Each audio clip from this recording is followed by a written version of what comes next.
Attorney Rufil Fernandez Banyok. Attorney Rufil Fernandez Banyok. Straight to the point. O karon, ania ang inyong anchorman. Somos a liquid adversus veritatem sed pro veritate. Wa kitay mahimo aron sa pagpakigbatok sa kamatuoran, kundili aron sa pagdapig sa kamatuoran. Straight to the point. Luzon, Visayas ug Mindanao, Pilipinas, ug sa katawhan kutob sa mabot sa tong Sibya sa tibuok kalibutan via internet. Maayong buntag ug kumusta live gikan sa Queen City of the South, Cebu City, Philippines. Welcome nining atong tulumanon ug inyong tulumanon. Straight to the point. Kinigyan po niyo boss kalagad sa kahanginan kasamang Rufil Fernandez Banyok. Maoy pa dayon makiguban kaninyo nining laing adlaw sa atong pagpakigbisog. Adlaw karon mahigala nga Sabado Pizza 7 na. Buwan karon mga kaigalaan sa Pebrero tuig 2026. Straight to the point. Sa gihapon hatagan tagpagtagad ang mga issues nga may labot ang lungsod.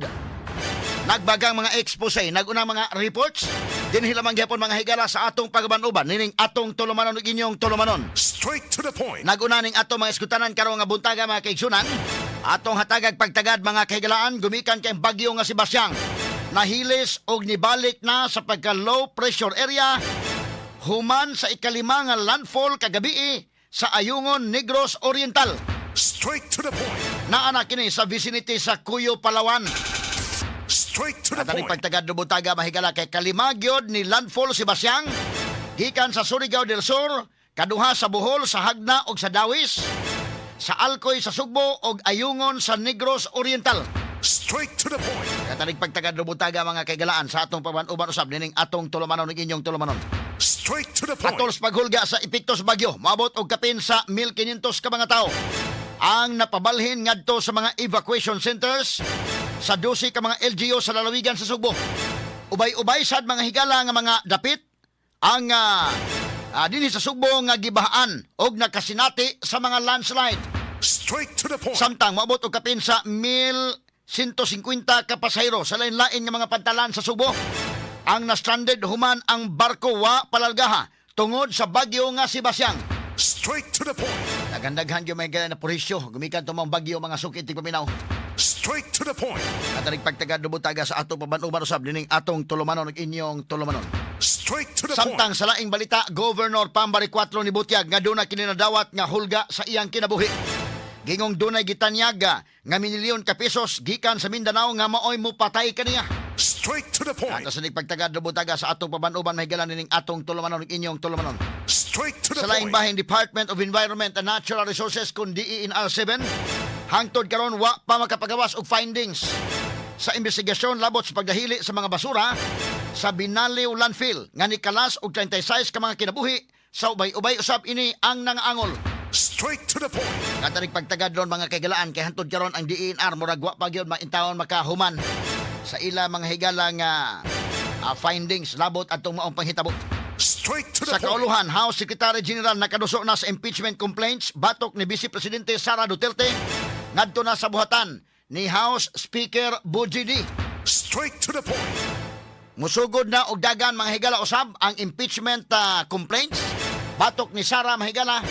Ipasa na kini ngadto sa House Committee on Justice. Tanaw na to mga kaigalan unsaon pagtratar sa House Committee on Justice og unya og malusot ni mga sukit ng paminaw tuloy-tuloy na. Namahayag na karon si Senate President Tito Soto nga paspasan kuno gyud ang impeachment.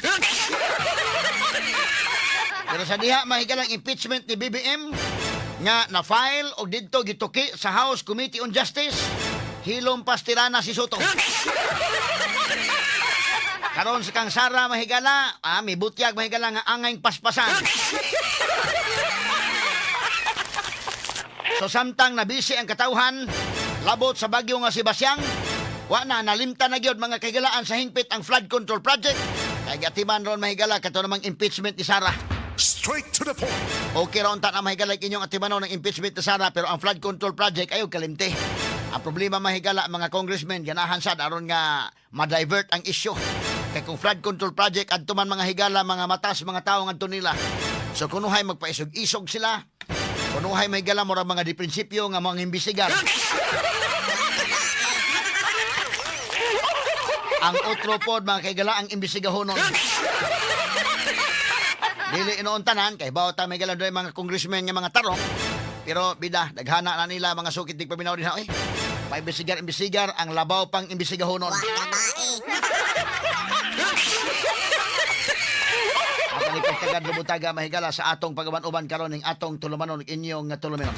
Straight to the Og samtang dugang mga balita kanhi Vice Presidente Leni Robredo ug Senador Kiko Pangilinan nangulo sa usa ka tapok-tapok sa paniudto alang sa mga sakop sa oposisyon.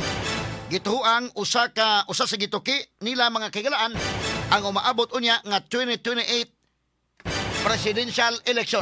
Straight to the point. Kiniguban pang mga iskutanan nga mabati exclusive over DYHP RMN Cebu 612 sa dial sa inyong mga radyo ug sa 93.9 IFM.